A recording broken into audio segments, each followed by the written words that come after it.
En 2024, plusieurs thèmes ont été choisis pour les études, c'est-à-dire des dossiers sur un certain nombre de thématiques d'actualité. D'abord, sport et relations internationales, ce qui ne surprendra personne, au moment où nous parlons des Jeux Olympiques qui vont se dérouler à Paris. On a également un thème sur le Sud global. C'est une notion très controversée pour désigner un certain nombre de pays qui émergent ou qui réémergent sur la scène internationale. On pense notamment aux BRICS, Brésil, Russie, Inde, Chine, Afrique du Sud. Et l'idée, c'est non pas de présenter la politique étrangère de tous ces pays, mais de réfléchir à l'idée selon laquelle ces pays du Sud global auraient un agenda commun, en quelque sorte, et notamment essaierait de supplanter la domination occidentale. Et on voit en fait que c'est beaucoup plus compliqué que ça. Et puis un troisième sujet, c'est la guerre en Ukraine, qui fait l'objet d'un second dossier après celui de l'année dernière, où on avait évoqué ce qui s'était passé en 2022-2023.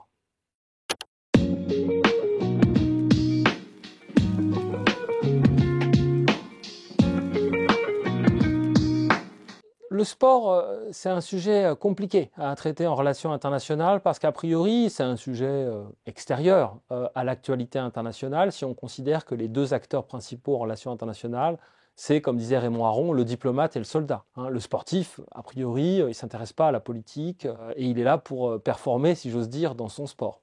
Mais on voit bien que les États se saisissent en fait du sport comme une façon notamment de jouer sur leur image, sur leur statut, sur la scène internationale. On a vu à quel point, par exemple, pendant la dernière Coupe du Monde de football au Qatar, l'organisation de cette Coupe du Monde, très controversée par ailleurs, a été un moyen pour le Qatar de se présenter sur la scène internationale sous un angle positif.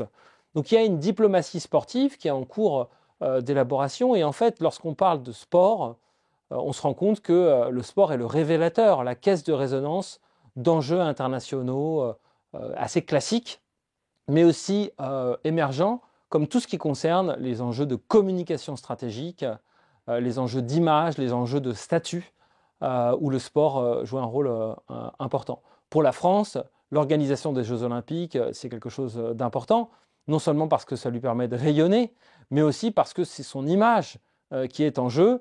Et si les Jeux Olympiques devaient mal se dérouler, forcément, ça aurait des effets sur l'image de la France. Donc c'est un challenge pour un État d'organiser un événement aussi important.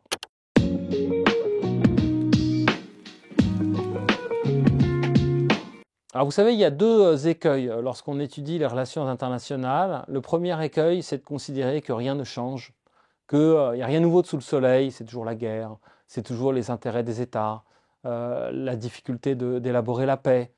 Bon, et une vision un peu fataliste consistant à dire que rien ne change. Ce n'est pas vrai.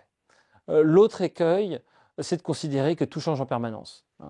Regardez à propos de la guerre en Ukraine, qui dure depuis plusieurs années, il n'y a pas une journée ou une semaine sans que les commentateurs autoproclamés dont je parlais disent qu'il y a un tournant dans le conflit, que tout est en train de changer. En réalité, on se rend compte que la réalité des relations internationales est plus complexe, comme toujours. C'est ce que précisément apportent les universitaires.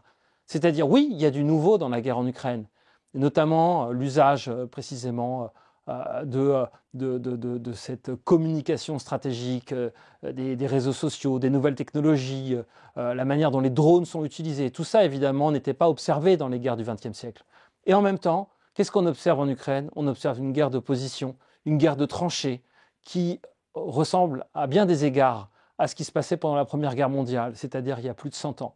Donc en fait, pour répondre à votre question, il faut être nuancé et se dire que oui, les relations internationales changent, les formes de la guerre changent, mais la nature de la guerre, comme le dit Clausewitz, ne change pas. Il y a toujours cette dimension politique qui structure les relations internationales et ça ne changera pas a priori.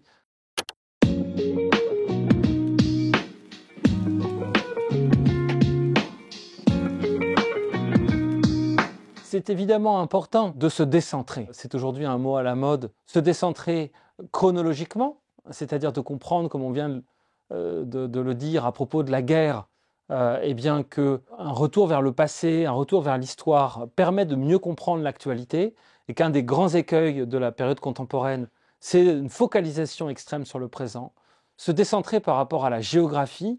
On a ce dossier sur le Sud global qui montre qu'aujourd'hui, on a des acteurs qui étaient autrefois ignorés ou négligés, qui jouent un rôle central sur la scène internationale, qu'ils soient étatiques ou non étatiques. Et puis se décentrer enfin du point de vue des thématiques. Si on traitait les relations internationales de manière classique, on devrait traiter uniquement de l'action diplomatique et de l'action militaire, alors qu'en fait le sport, l'environnement, les religions sont des sujets aussi à part entière de relations internationales. Donc en fait cette pluralité, ce pluralisme, ce décentrement permet vraiment d'avoir un regard panoramique sur les relations internationales, et le principe de l'annuaire, c'est de porter ce regard panoramique sur l'année qui vient de s'écouler, de façon à essayer de faire une sorte de retour un peu réflexif sur ce qui s'est passé. Et à cet égard, une des spécificités de l'annuaire, c'est de demander à un auteur reconnu, cette année Nicolas Hoppet, de revenir sur l'année écoulée, sur l'année 2023, et de proposer un regard un peu personnel sur l'année écoulée. Et je crois que ça, c'est aussi un élément d'originalité de l'annuaire français de relations internationales qui le distingue des autres revues en français et peut-être même dans d'autres langues.